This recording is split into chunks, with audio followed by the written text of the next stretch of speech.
Yun na yung letters. So, titingnan natin kung ano to. Kung baka mga sama ng loob ang nakasulat dito. Ang dami pati oh. Mga hinanakit. Ito. Ikaw. Kailan mo ako papansinin? Yun ang nakalagay. Habang may ano yun. Live yan. Habang live ko. Itipir natin siguro mga dalawa lang bulong kada araw. Oh. Dalawang sulat lang. Dalawang ano lang ka dyan. Naku, baka may ano dyan. May magical word dyan. Nangyari na isip ko. May magical word dyan.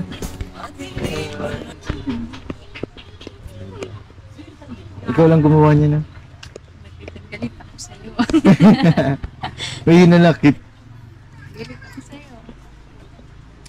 Ganda ng pagkagawa. Hindi ka hindi. Ikaw nagawa nito? Tinagawa niya. Siya nagawa niya.